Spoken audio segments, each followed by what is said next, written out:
We've just come across a collection in Houston, Texas. We're here because Paul wants to sell everything to help a family member in need. But we're torn because this collection is 100% focused on prospecting. There's a gambling aspect to prospecting. Yes. You have an appetite for risk, it sounds like. To an extent. This might seem like a diamond in the rough, but it's also one of the riskiest ways to spend money in the hobby. Today is going to be interesting. We're going to see a gentleman named Paul today he's been hitting us up for almost 5 months, trying to get us to come, and we even kind of gave him the stiff arm and said, hey, you can go sell this somewhere else. He said, no, I want to work with you guys.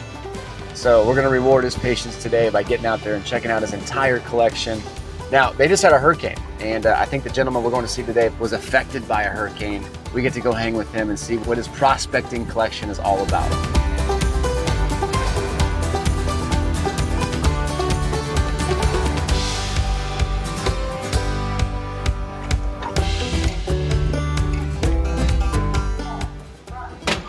Paul? How's it going? Good, how are you? Nice to meet you finally. Yeah, you Come on in. Now, were you affected by the hurricane?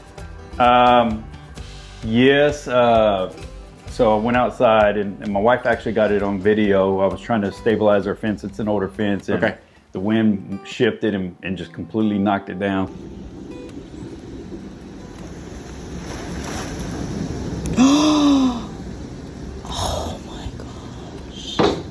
I'm blessed. I can say that, you know, fence is small things. So, all right. I'll take that. What in the world? So is this, give me a lay of the land with your collecting and then. So I collected as a kid, like most people.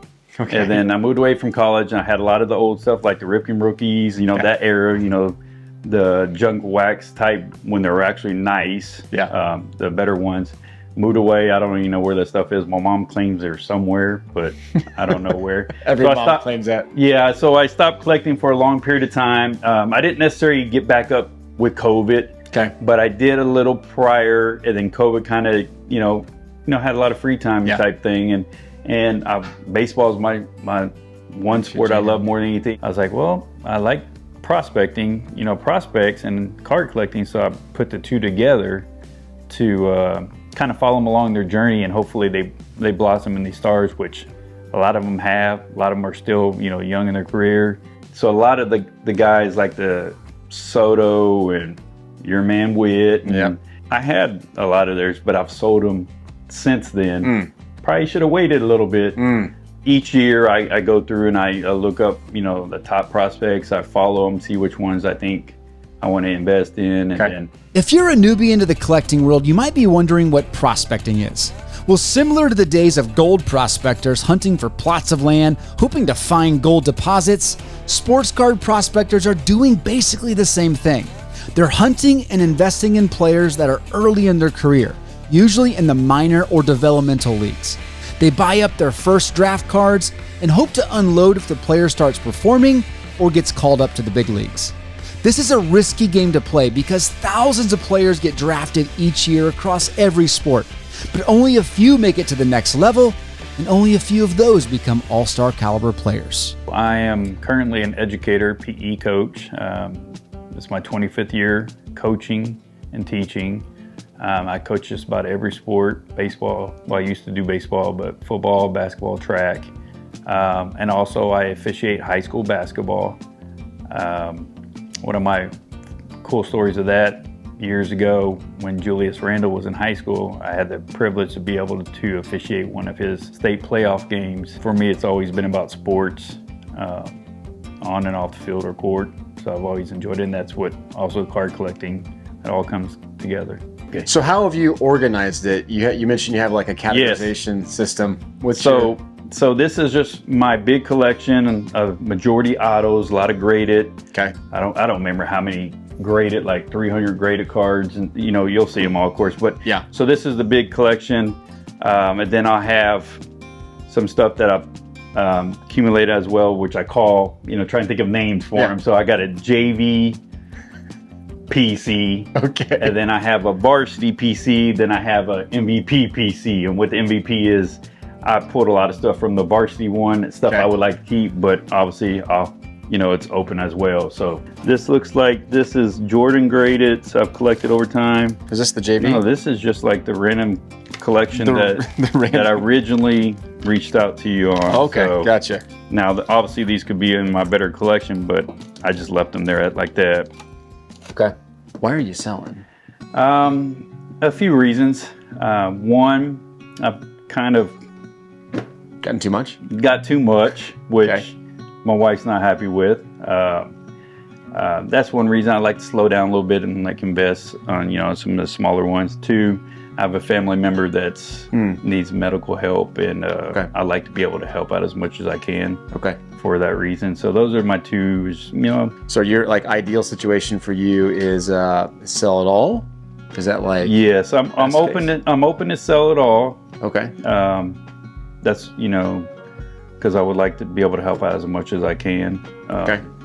And yes, these are nice. I love a lot of them, but Okay. you know, family comes first. So You mentioned earlier that you have sold stuff before. yes, When I hear prospectors that have sold stuff, sometimes it worries me because you're on top of the game. yeah. So you maybe have unloaded prospects already at their peak.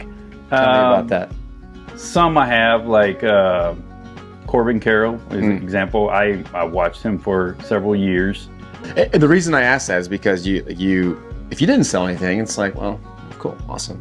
Some of the guys that are really involved in prospecting do really well because I think like Paul, he's into the stats. He's into watching these guys, and he has a very good understanding of where they're at in the farm system and the skill set they bring. This to me is the PC right here. This is the cool stuff. You got is that Dominique signed? Yep. Oh man, that's And cool. that's a Dominique basketball sign right there too. Just sitting right here at the edge of the garage. Yeah, Sweat Webb, Dominique, those are my favorite players when I was growing up. These are all different Redskins. I try to put a card in there with them. Wow. And those, and they got some autos up there on the pictures up there. This is really cool, man. Yeah, then this is Yankees like this. I think I got a A-Rod sign, Yogi Berra sign. Here goes, I got these when I was a kid, King Griffey Jr. and Senior. Oh, heck yeah. Don Mattingly was my favorite player when I was growing up. Okay. So there's an A-Rod sign one. These are different legend autos. They're all certified. Warren Spahn, Johnny Mize, Larson, Kiner, Marischal, Reggie Jackson, Whitey Ford, Kennebrew. Do you thank the good Lord for making you a Yankee? Yeah. Yep. Well, setting aside the collection, the fact that this garage is this clean is very respectable. I'm a very organized person. Paul is very organized. You know, you can see the garage. We're standing in it now. Everything has its spot. The way he has his cases set up in there, all organized. He's got JV, varsity MVP. He's one of those collectors that's very nuanced and knows where the perfect place is for everything. It's a good thing sometimes. Quite impressive, man. And it's still, like, I got some pennants back there, but I slowly, when I find something, I'll put it in here and get it. Do you feel like this when your community, your neighbors are coming by? Does it create conversation about what Oh, yeah. Anybody that loves sports, yeah.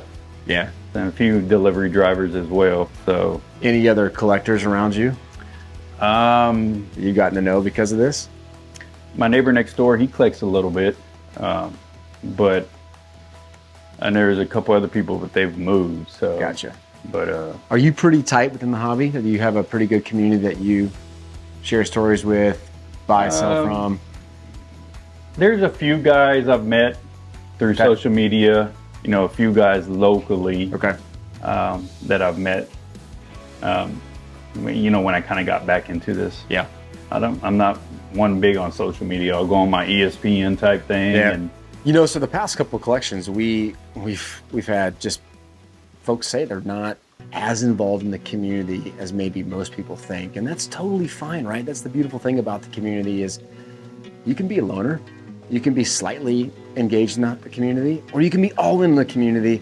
The hobby provides that element of you just being able to do what you want, collect what you want, and what comes of it's all good. I was a little biased for a while. I was big on buying Yankee guys, regardless of what I think they were going to do or not. Like, for example, and I do have some duds, but majority of them are guys that are stars now, or going to be stars, or they're you know, going that way. But like, for example, David Garcia, you know, he's bounced around a little bit, and he was supposed to be this hype for New York, and so I have a good amount of his autos that it happens. Yeah. But like Jason Dominguez, I sold a bunch of his before his injury. A lot of these guys probably never heard of. Mm-hmm. You're gonna have to do some research, but you know, I invest in guys that I think gonna, you know, for example, Jackson Merrill, rookie, starter, all-star. Yeah. I bought tons of his autos watching him. Yeah. James Wood, same thing. So these are guys that I watch for a few years. Yeah. And slowly accumulate. Now it's like their prices are crazy. But I do have some guys like Blake Mitchell for Kansas City. I think he's going to be a stud. He's a catcher too. He's top 100. He's 19 years old. So, and he's already, I think, almost at top 50 in baseball prospects. Yeah. Tons of his stuff. Yeah. There's a gambling aspect to prospecting. Yes. You have an appetite for risk, it sounds like. To an extent. Okay. Yeah, to an extent.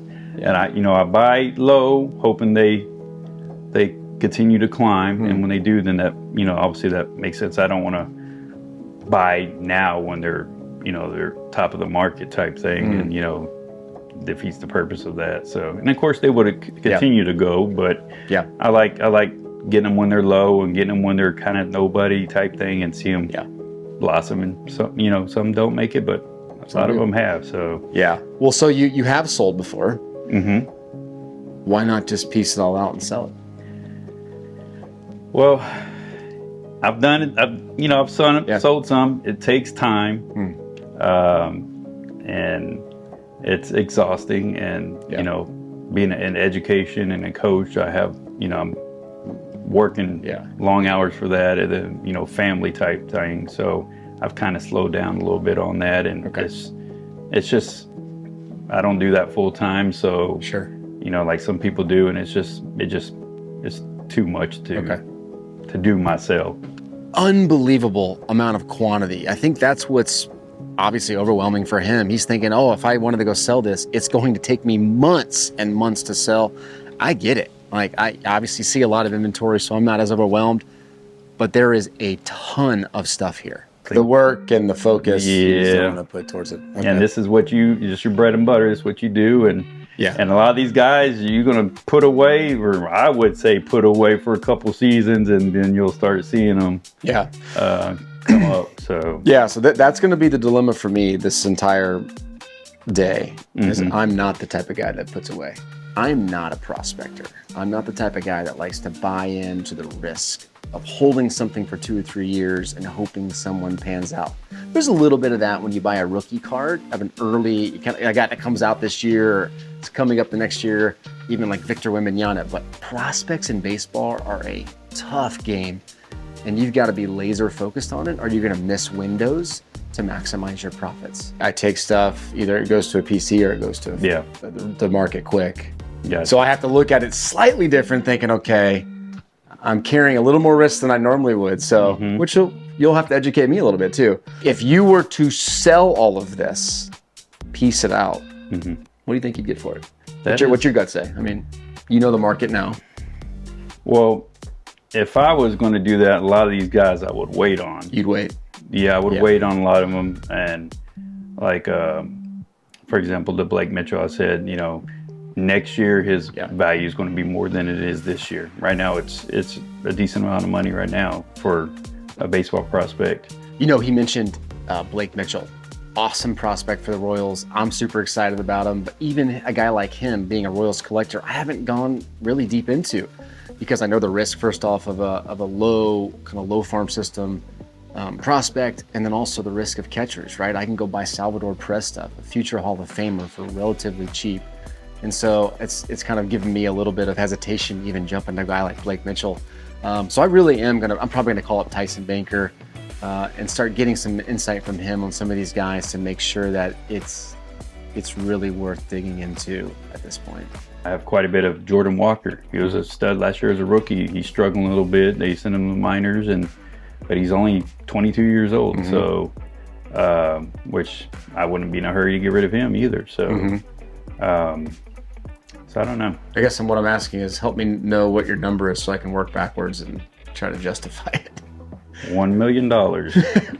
Oh, behave. Yeah. No, I mean, what's the world that we're looking at here? I could be wrong. It's obviously subjective and everything. I was hoping in somewhere between the 50 and 60. So it's good to get his idea of perfect scenario. Sell it all somewhere in the $50,000-$60,000 range is what he's thinking. To be in that type of range, it's going to have to be mind-blowingly obvious of the value that I'm getting in, because to carry that amount of risk, you have to be very well protected in the margins that you're getting for this collection. That's what you think kind of market value is for. I would think so. It could be a little bit lower, but going forward, it's going to, like I said, it's going to increase. These guys continue doing what they're doing. They're in the top 100 for a reason. They're not just some minor league prospect, because we know there's thousands of them. Yep.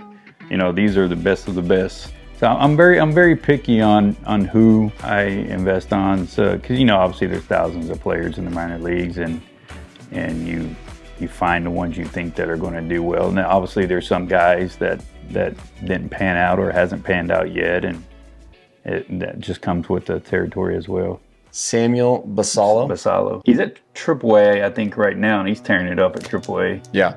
But I got tons of him. So these are all guys I truly believe are going to be stars in the league. Like Joe Henry Vargas is going to be a star. He has so much upside.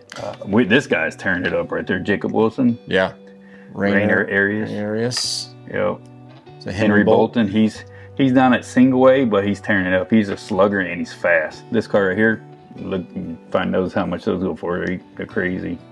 Yeah.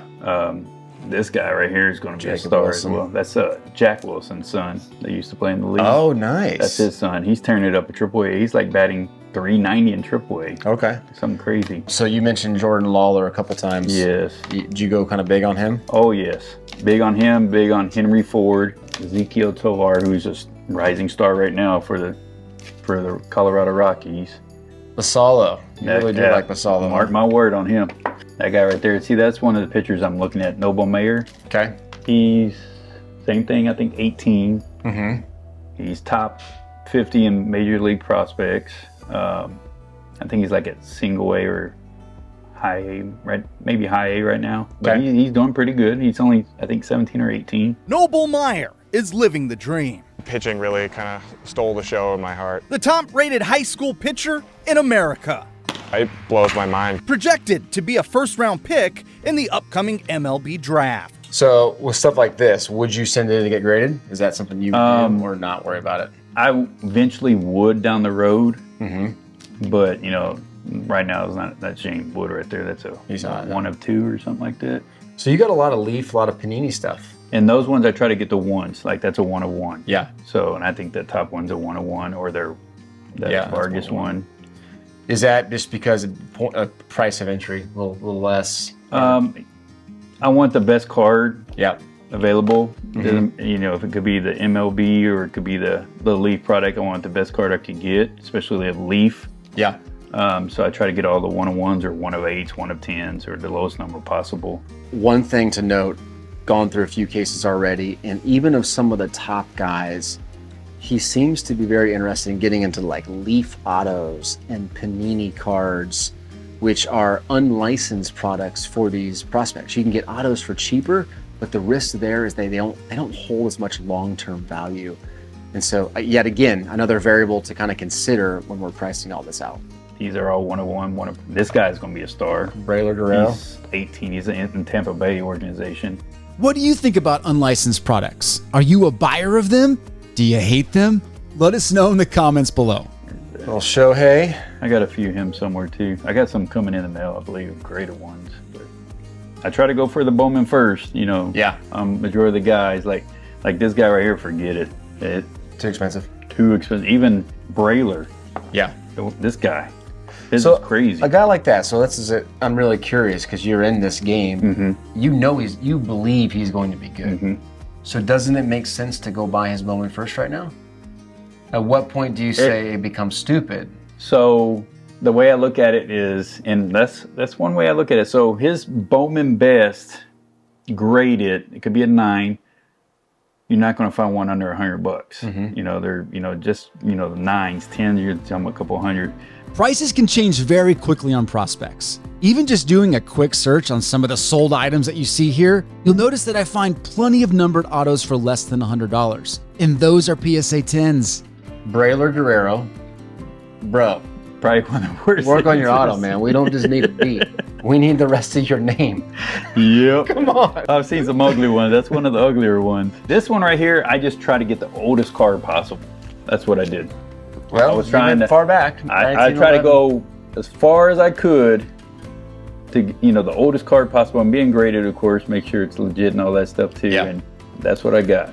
All right, cool. So this is like, is this all the MVP? Is there a lot more MVP?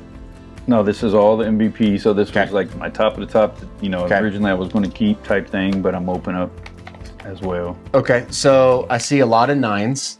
Is that just because the point of price of entry? Or just Basically whatever I could get, totally. type thing. If I couldn't get the 10, obviously I was going after the 9. Yep.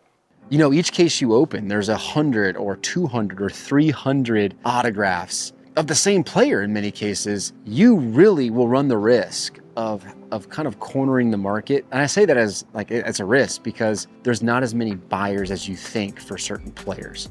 And your volume of buyers decreases as you get Panini products, which is unlicensed for baseball. And then you get a step lower with Leaf products, which a lot of these prospectors, they don't want to buy. Do you regret buying this much stuff? No, not as, this is what I enjoyed as a kid. Yeah. I love looking at them. I like talking cards and all that. And, my wife, she's like, I don't know why you talk to me about them, because it's like me talking to you about makeup and stuff. And sometimes I like how she draws that comparison. sometimes she's there just lending an ear, just nodding her head like, yeah, Yeah. talk about a card and how much I got, how great deal and what this guy's going to do or what he could do. And she just nods her head like she understands it and okay, yeah, type thing. So Yeah. That's amazing. mm-hmm. You got a good wife if she's still being patient with you at that Yeah, point. she is. How much do you think you've spent on cards? I don't think my wife's going to watch that, but She's going to watch everything you say. The way you hesitated tells me you know exactly what you spent. above what I kind of asked about, I would say for sure. Yeah. Oh, here goes your boy, Bobby Witt. Okay. All right. It's not one of your big bangers, but I think it's cool. So we're looking at a 2020 Bowman Sapphire, PSA 9. Oh, right behind it's a Luca, second year. Don't go anywhere. Check out this update from a previous episode. A lot of you asked for updates on previous episodes. Well, episode 33 filmed in Fort Worth. Mike went to go buy this collection first. He got a lot of flack because he offered $2,000 from a reseller perspective. I'd give you $2,000 for all of it. Everyone flipped out. Yeah. So he calls you. That's and he right. says, come in and try to buy this from a collector's perspective. Right. And you made an offer and bought the deal, right? Yeah, I did. And there were 5 autographs in question. And we didn't know if they were real enough, but I just wanted to take the risk. They were amazing. So what wasn't a good price for Mike ended up being a good price for me. And I took a risk and we sent them off. And 2 of them came back unable to be authenticated. So it was the Aaron and The Maze. yeah, the Willie two that I Mays. really wanted. So I was disappointed, but that's the risk I took. I mean, I knew that going in, and that's why Mike couldn't get to the price, is because he wasn't sure if they were real. And for me, I was willing to take the risk. It's just part of it. Every collection is different. That one was very unique. Yeah. We thought it would be really important to update you because those cards swing the numbers big time and they came back as not authentic. Oh well, you win some, you lose some. Yeah. Stay until the very end, and then you can go watch this episode. Like a good amount of them in there, but like those are all Braylor 1-of-1s. Like what is that card sell for right now? Braylor Guerrero, Leaf Metal 1-of-1. Like what do you think that's worth? I would say We're gonna have people comping this right now. I know, right? Right. I would say depends through who, but I would say probably no less than $20. Okay. No less than 20. Okay. And he's at low A, so as he he progresses, of course. So all those are like 1-of-1s. Like that's a regular 1-of-1, not a print, or the proof. So all those will be 1-of-1s, or the proofs. or the printing plates, and then of course some of your Bowman numbers. There's our boy's signature again. Thanks, man.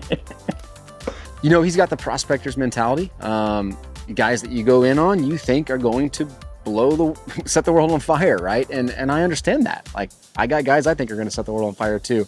The truth of the matter is, some of those guys, maybe the majority of those guys, will not be all-stars one day. And so you have to really kind of take some of that with a grain of salt and just understand, like, he's not perfect with his prospecting, just like any of us are.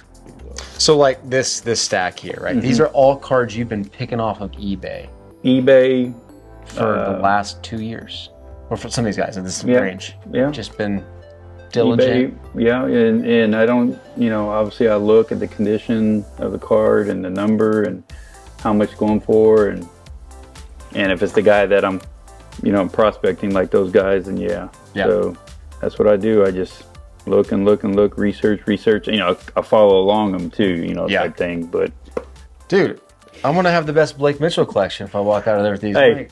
He's gonna be so many Blake Mitchells. He's gonna be a star. I'm telling you right now, he's gonna be a star. All right, so I got to give a call to Tyson Banker. He's the guy I call for any prospect information, especially with baseball cards. He doesn't just look at surface level stuff. He takes it next level. I mean, minuscule, granular data. He's going to know a lot about the guys that I'm seeing and the prices I should be offering. What's up? What's going on? How are you? Doing all right. Well, hey, man, sorry to throw stuff on you kind of last minute. I didn't realize it was so much. It was very prospect heavy. Give me kind of a lay of the land in the prospect market if you were to, sum it up right now. Some of these guys haven't made it. So like a guy like Lawler, he came in as one of the top guys in his product, and then people were waiting and his prices were coming up because he was moving up the system. He's had back-to-back years of injury, and now he's kind of flatlined. We're just kind of waiting to see who he's going to be. So in terms of the land of it, it's just risky, but that's why people like it. They like it because of the idea that I can find this sleeper or get into this guy and he can rise so fast if he comes up on the prospect ranks. They really rely on MLB prospect rankings like a lot for pricing. So you got to have, hopefully that goes in your favor as well. But in terms of the lay of the land, just looking at the numbers for me, I don't like high strikeout rates. If they strike out a lot, they don't make a lot of contact, they're going to get dominated by the top end pitchers in my mind. And then you just want to look at like how consistent are they, how fast are they moving through the system. Like if they're in single A for a year and a half, their team's not really believing in them. Like so you want to see if they're that kind of progression, that kind of stuff too. So that's kind of like a little bit of that's good. Cliff notes. I think it's a bigger question than just a couple seconds, but totally. So tell me about Blake Mitchell then. Blake Mitchell does have some upsides. He has speed and power. He's really young. His K rate's high, so that's concerning. He's in the 30% for K rate. That's when I looked him up. He was a first round draft pick, top 10. He's a catcher though, so he's kind of in that ground. Like if you're a catcher, you got to be a really like an Adley Rutschman, switch hitting, no doubter to be a really good catcher in the hobby. So for him, there's probably not a lot of growth there. I think you did me Henry Bolte, right? Yep. Same thing with him. High K rate right now. Every system he's been in, from complex league to AA, has been over 30% K rate, so that's concerning. But he does have the speed power combo. I do think if you have a speed power combo basis in prospecting, you have room to grow because you at least have the two things that are going to make money, which is stolen bases and homers. Like that's really what people look for with the Acuñas, right? That's what Acuña did so well that made him explode. Obviously, that's the home run pick. But one thing that's interesting about this collection, and you may see this too, is there's a lot of the majority of the autos are non-licensed Leaf and Panini. Honestly, Leaf and Panini for baseball is great if you're just collecting. You're not going to be able to sell it for very much. You're not really going to be able to get the gains on it as much as you would the other stuff. I mean, just for context, a 1-of-1 Lawler from Leaf just sold for $15. Like a 1-of-1, an out of 10 for $8 in Leaf. And so just as a value is just not there. National Treasures and Panini, because National Treasures has just that appeal from the pro levels that everybody just loves. So those do a little bit better. So like an RPA for Lawler sold for 45 out of 25 RPA. So, you think about, Deshaun Watson out of 25 RPA. That's going to be big time. Well, it's $45 for a non-licensed baseball, right? Yep. And then in comparison for Lawler, to kind of a Lawler comparison, his base auto that's raw, which probably isn't gradable if it's raw right now, is $75. Wow. So his base auto not numbered. So you just stack those against each other. You're just like, yeah, this Fractions.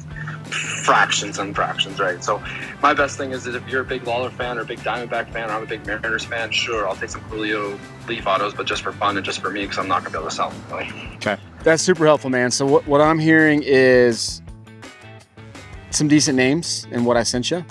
Timing is everything. You're not going to be able to take these and go flip them tomorrow.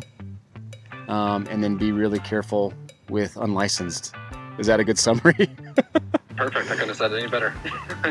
That was helpful. I was kind of feeling that. Tyson's in the game. He knows what's up in the prospect market. He has his hands on the pulse of all pricing, all top guys.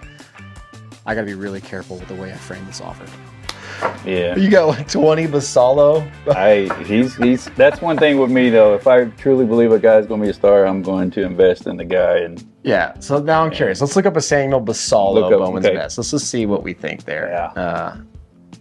What do you think? What's current market? graded or price? raw? That raw card right there. The refractor, no less than $30.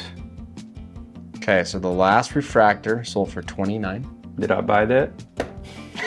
Well, that was today or yesterday. I got one coming in the mail. I kid you not. Hold on. Where's it at? Right there. $28.97. So let's see here. Watch. Hopefully my wife doesn't watch this. That is too funny. If that's look. you. That's your buy. Come on. Get out of here.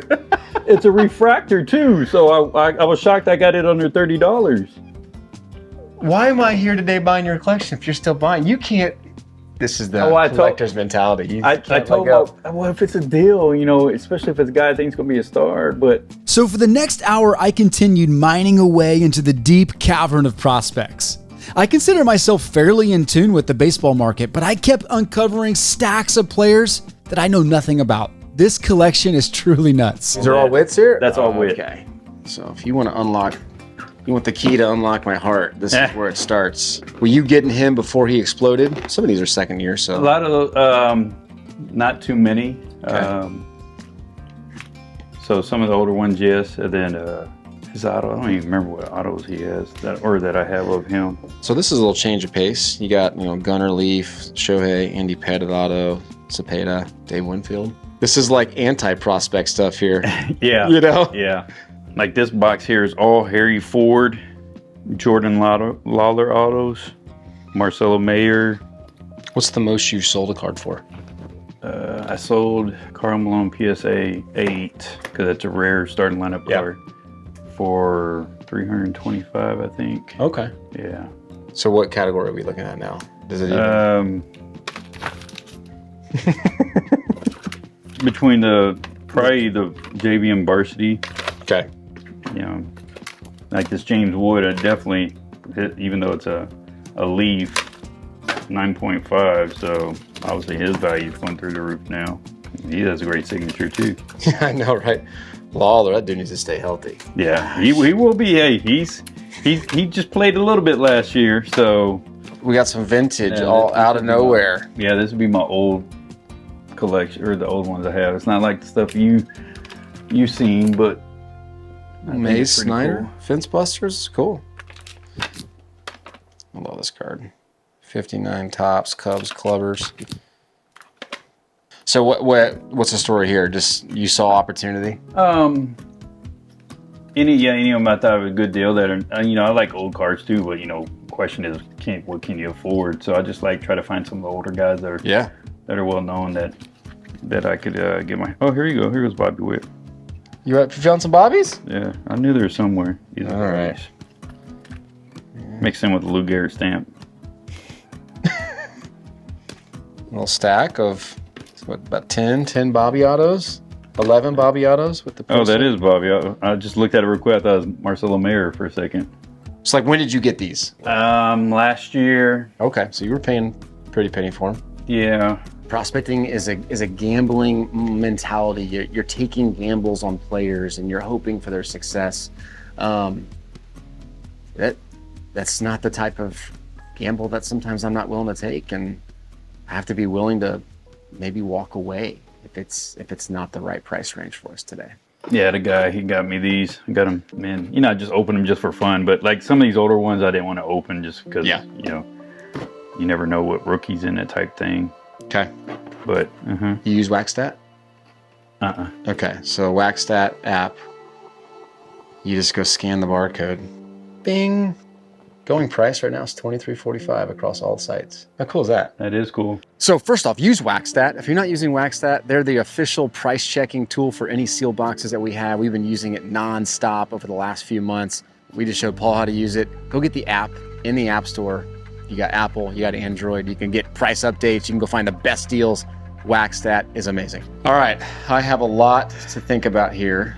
So at this point, I'm just taking an inventory of what I see. He kind of classified things with his MVP, his varsity, and his JV. I'm kind of doing the same in the way I price it. I put it in a spreadsheet when I'm done, just to understand how much time it's going to take to list this stuff. And I mentioned this to him, like, I'm going to saturate the market with certain guys if I do in fact get this collection. And so you have to play that into your kind of a scaled pricing model so that you understand, like, hey, he just bought this card. Like, he just showed me, he bought one of those cards for $28 yesterday.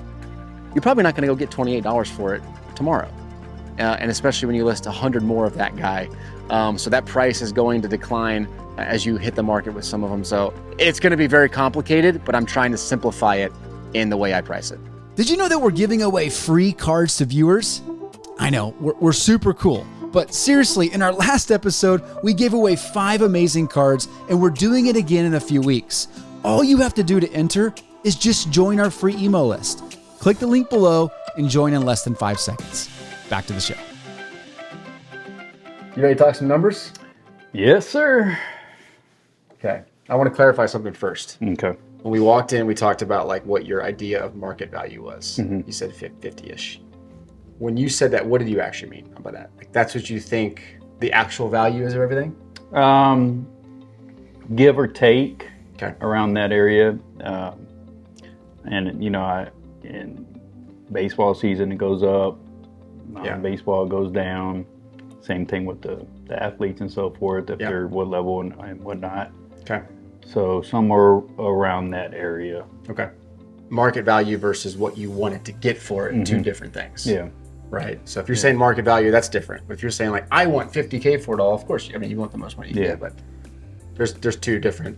Yeah, I understand that. And, and I might be undervaluing some of this stuff, and you know, it is what it is. So I guess it's subjective. It's what people pay for, of course. This 100% is not an exact science, because I think you have somewhere around 3,500, 4,000 cards over there.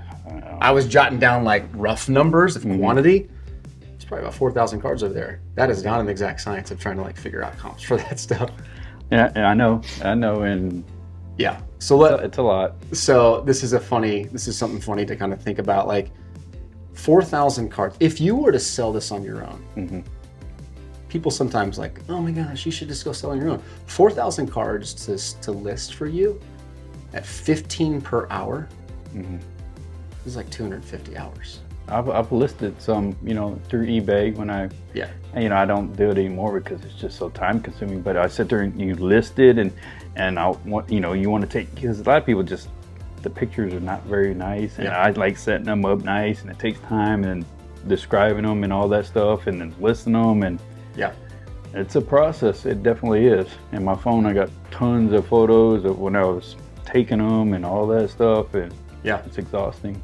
Well, then you're shipping, then you're answering questions, and you're dealing with returns. So people watch this, they think, why doesn't Paul do it himself? Well, there's a reason why. This is a ridiculous amount of work. Okay, so there's a few things about your collection. That is not my sweet spot in there. I don't know the prospect game like you. You live and breathe it, I don't. So I had to rely on some of your knowledge, and then I had to call certain guys and say, hey, here's his main guys, here's his main products. Talk me through what I should be thinking about. Prospecting is a really risky game, and just to prove that point, I put a poll out on YouTube for you, the viewer, to vote, and I ask you, is baseball prospecting a hot, a neutral, or a cold market right now? and 80% of you said it's either neutral or cold. I got to be really careful with my decision making today. The second thing is quantity, obviously a lot of quantity. The third thing is, and this can't be understated, like Leaf and Panini are different than Bowman and Topps. They just are. They sell for fractions of what a licensed brand will sell for. So like as an investment, as a reseller, like I'm not, even though they're top names, I'm not paying top name prices necessarily, because like a Leaf 1 of 1, like we looked up, is $25 in some cases. You can go get a Lawler for $15 right now. You can go get a Bowman First Auto for him for $75. Like it's a different world. So like I'm thinking about it that way. So with all that said, 4,000 or so cards, you think it's around 50K in value. I think it's probably closer to 40. Okay. That's what I think. Sketching out numbers, I think the value of the collection is probably closer to 40. 250 hours of your time to do all that, it's probably 10K in what you would get paid. $40 an hour, $10,000 in time you'd have to invest to sell it. My offer to you to take it all, $21,300.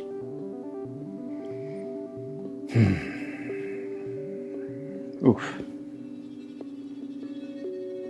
21.3. I was definitely hoping to be higher than that. And you could probably get more from somebody who's an expert. You'd hit this early on. You said timing is everything in this market. Yeah. I know what I can go spend $21,000 on right now. I spent it twice on this trip already. I can get guys I can flip tomorrow and make an X percentage of money. So like for me, I'm viewing it like if I'm going to risk that much money and have to sit on it, I better have a better margin, or it's just not worth it to me. And not to mention like fronting 21K right now in this market is not easy to do. I understand that. Yeah. That's below what you want, obviously what you want. Yeah, definitely, for sure. You said, what did you say again? I'm at 21.3. 21.3. Okay. Can you give me a minute so I can discuss with my wife? Paul's stepping away to go talk to his wife because these negotiations, they're personal. They're personal for me because I do this as a living and I got to make good financial decisions. And Paul has a lot invested, and the money that he's making today is going back to provide for something happening in his family right now. So I understand. You got to involve the wife, and you got to make sure that you're coming together and accepting an offer that's fair for you. So we're talking, man, you said a value of 40,000. I said about 50,000. Yeah. Can we meet in the middle at 45 value? Value as in what? As the value of the cards. And then what do you do, like 60, or how do you come? I mean, for a collection like this, yeah, I would pay 60% on Bowman stuff, man. No, Bowman stuff. I mean, this is like,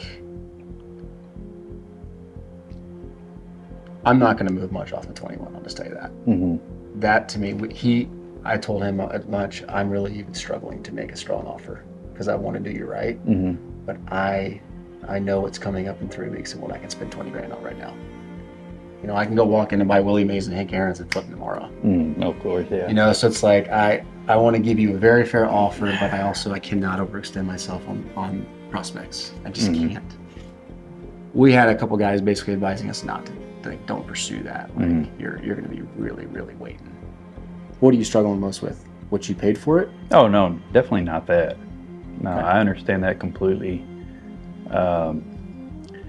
Just I know there are a lot of them. I do have Bowman, of course, a lot of numbers, a lot of this and that, and I do have a lot of the Leaf, Panini, and all that.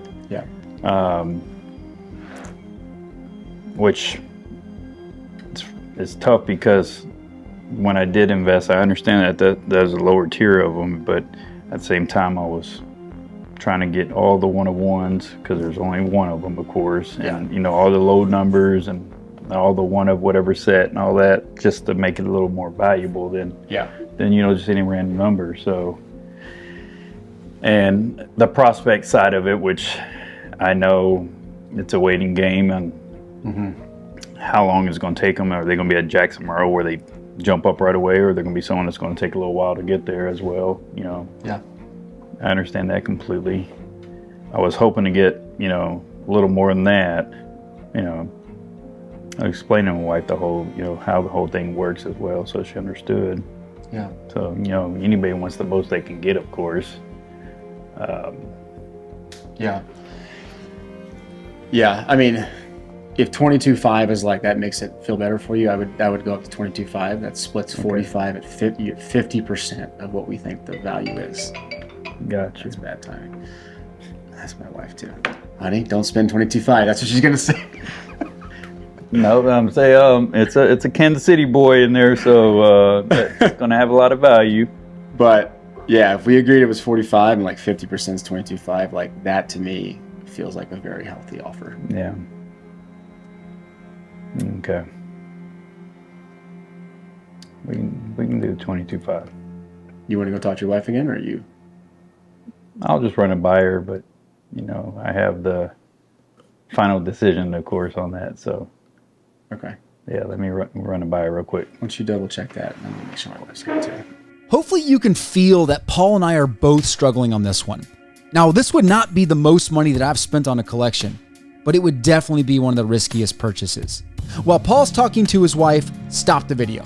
Tell me what you would do here.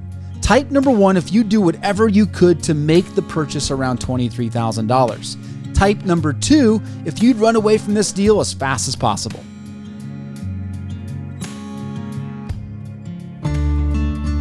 Hey, let me say something to you first before. So, 2 things. 1, don't feel obligated to take a deal. I want you to know that. Like, I know we came out a long way to record for you, but don't ever feel like you have to take something. The episode, It's not going to ruin the deal or not, does not ruin it for us. You're coming at it from this angle of like, I want to take care of my family. Mm-hmm. I'm coming at it from the reverse angle of like, I don't want to make a bad decision that affects my family too. Like the or just I remember you got those Funkos or whatever. Right. Yeah. Like those things. I think we both have the right intentions, and that's the negotiations 101, right? But like, we both have the right intentions, so if neither one of us feels good about it, it's all good. Like, No, I understand that completely. so I don't want you to feel obligated. Oh, It's no, the most important part. No, and I explained to her the whole, like you're saying, if people reach out, and I just told her, I really don't want to be waiting and then trying to sell and this and that, and you don't know who's trustworthy in this world too, and type thing, and you do get fair, you're fair with from what I'm seeing.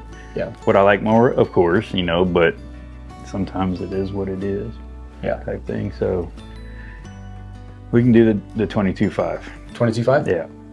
Okay. Or was that what you said? 24.5? What was it? 20? Sometimes I get my numbers mixed up. 22.5. Yeah. Okay, that's what it was. 22.5. Okay. 22.5. Yes, sir. Done deal. Appreciate it.